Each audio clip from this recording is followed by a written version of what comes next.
নমস্কাৰ প্ৰিয় শ্ৰোতা বন্ধুসকল, আশা কৰোঁ আপোনালোক সকলোৰে ভাল। আজি আপোনালোকলৈ এটা বিষয় আগবঢ়াইছোঁ। বিষয়টো হৈছে কিদৰে আপুনি নিজকে নিগেটিভ থিংকিং কৰা মানুহৰ পৰা আঁতৰি থাকিব, নিজকে কেনেকৈ আঁতৰাই ৰাখিব নিগেটিভিটিৰ পৰা। আৰু নিগেটিভিটি ক'ৰ পৰা উৎপন্ন হয়? মানুহৰ পৰা। কোনবোৰ মানুহৰ পৰা উৎপন্ন হয়? যিবোৰ মানুহে নিগেটিভ ধাৰণা, নিগেটিভ ভাৱ লৈ ঘূৰি ফুৰে, সেই মানুহকে নিগেটিভ মানুহ বুলি কোৱা হয়। ঋণাত্মক চিন্তাধাৰা যিসকলে কৰে, সেই মানুহকে আমি নিগেটিভ বুলি কওঁ, নিগেটিভ থিংকিং কৰা মানুহ বুলি কওঁ, নহয় জানো? তেওঁলোকৰ ভাৱ, তেওঁলোকৰ চিন্তা চব নিগেটিভ। পজিটিভ তেওঁলোকে ভাবিবই নোৱাৰে। নিজৰ ক্ষেত্ৰতো ভাবিব নোৱাৰে, আনৰ ক্ষেত্ৰতো ভাবিব নোৱাৰে। এতিয়া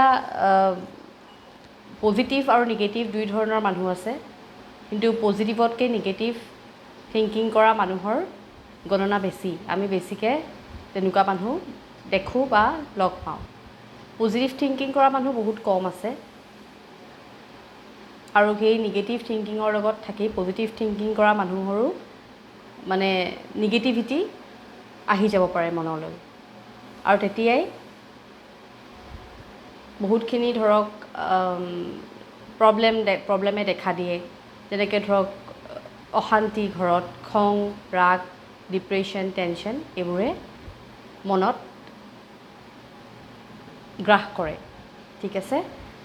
সেইকাৰণে আমি এনেকুৱা মানুহৰ লগত কেনেকৈ ডিল কৰিব লাগে, আজি তাৰ ওপৰত কথা পাতিম।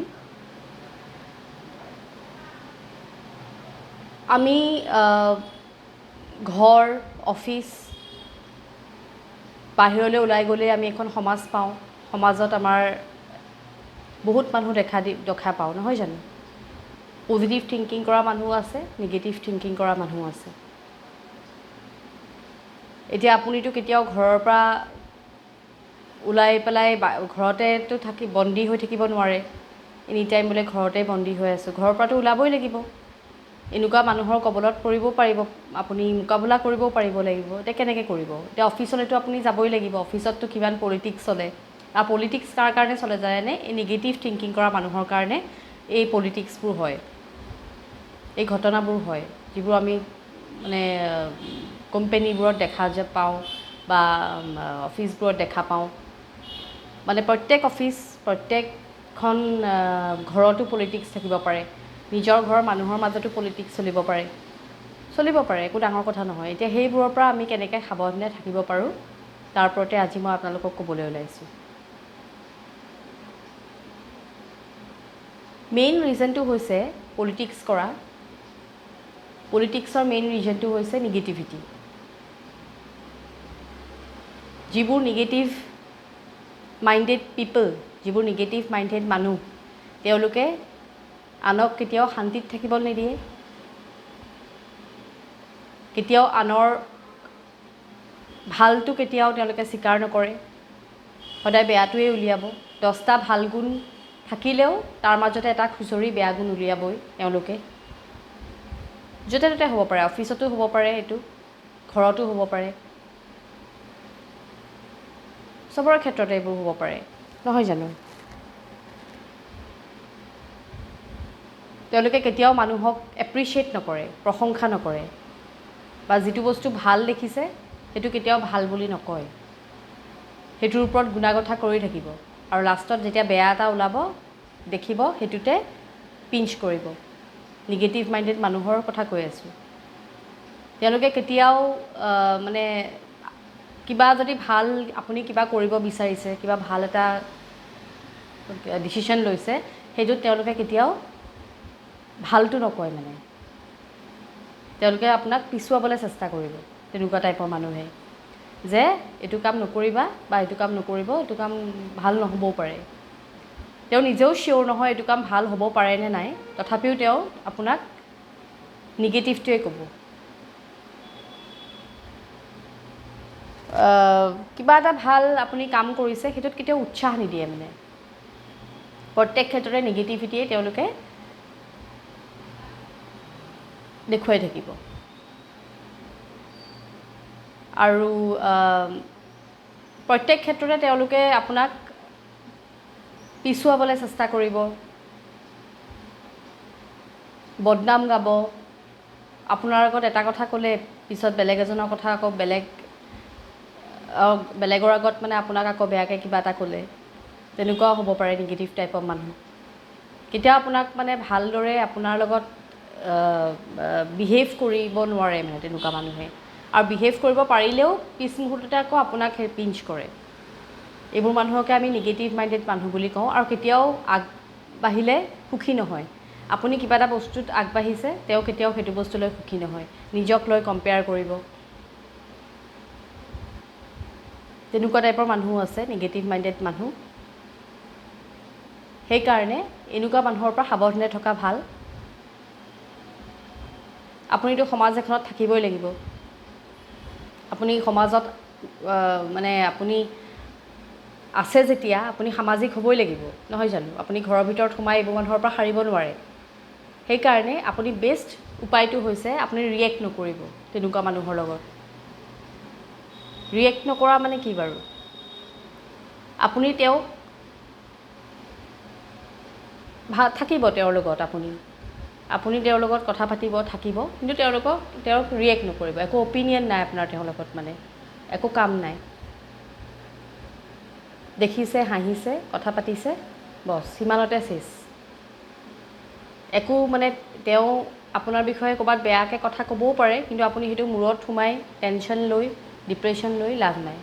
আপুনি তেওঁৰ লগত লেনা দেনাই নকৰিব, ৰিয়েক্টেই নকৰিব একো কথাত। তেওঁ আপোনাক কিবা বেয়াকৈ কথা এষাৰ ক'বও পাৰে কেতিয়াবা, বা আপোনাক তেওঁ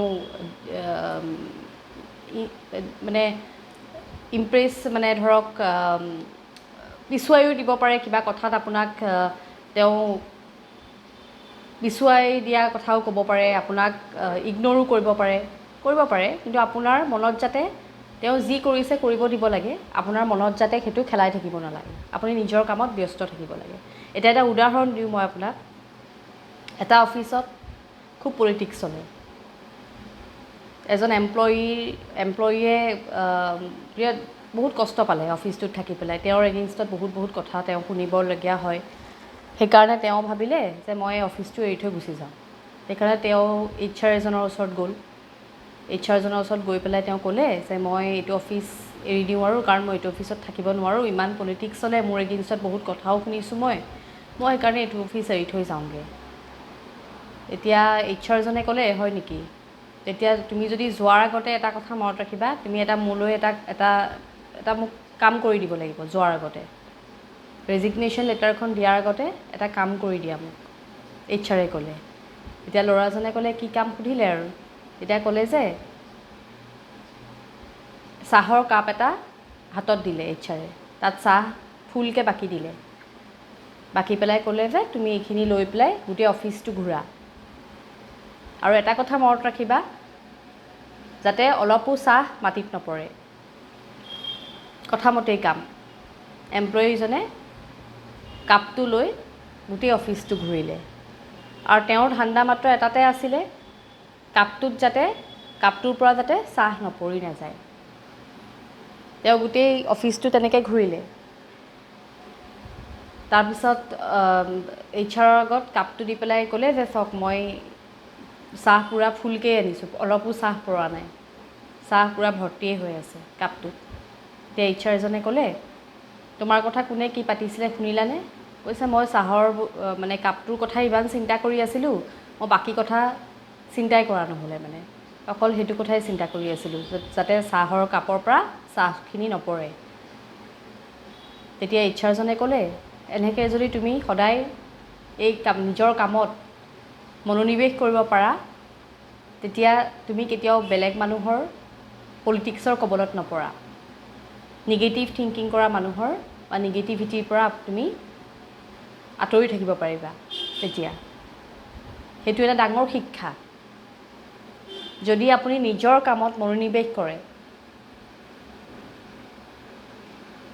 যদি আপুনি HR জনে সেইটোৱে শিকালে এমপ্লয়ীজনক, যে তেওঁ যদি নিজৰ কামত মনোনিৱেশ কৰে তেওঁ বেলেগৰ কথা কেতিয়াও নুশুনে।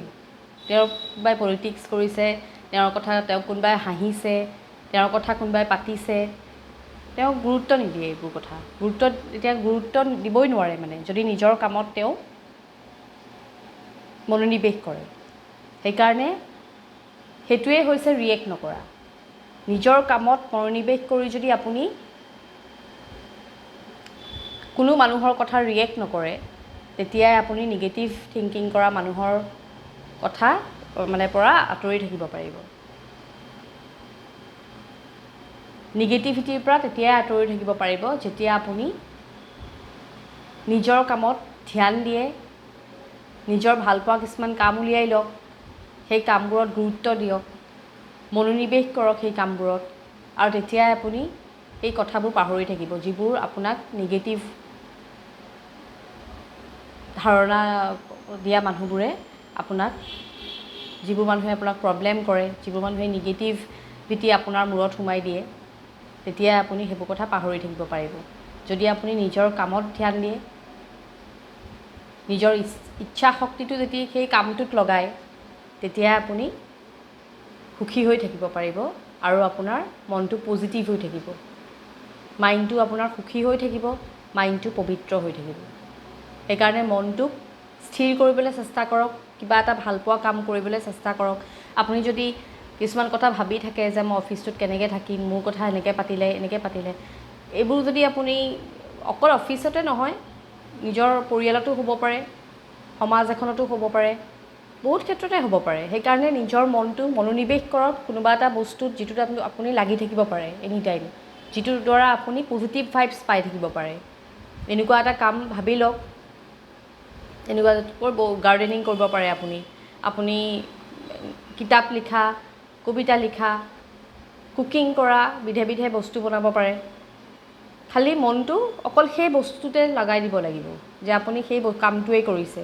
বেলেগ আৰু বাহিৰা চিন্তা মূৰলৈ নানি পেলাই সেই কামবোৰত যদি মনোনিৱেশ কৰে আৰু সেই নিগেটিভ মাইণ্ডেড মানুহবোৰক ৰিয়েক্ট নকৰে, তেতিয়াই ৰিয়েক্ট নকৰা হ'ব যদি আপুনি নিজৰ কামত মনোনিৱেশ কৰে আৰু সেই কামবোৰৰ লগত এংগেজ হৈ থাকে, দিনে ৰাতিয়ে সেইবোৰ কামৰ কথাই চিন্তা কৰি থাকে, বুজিছে? তেতিয়াই আপুনি নিগেটিভ মাইণ্ডেড মানুহৰ পৰা আঁতৰি থাকিব পাৰিব।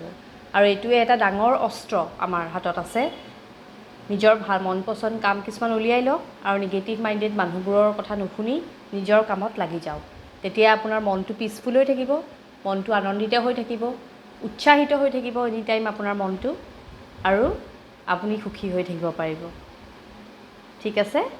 যদি আজি ভিডিঅ'টো ভাল লাগিলে লাইক কৰিব, ছাবস্ক্ৰাইব কৰিব, শ্বেয়াৰো কৰিব। আকৌ আহিম মই আপোনালোকৰ ওচৰলৈ এটা নতুন ভিডিঅ' লৈ। আজিলৈ আহিছোঁ, নমস্কাৰ।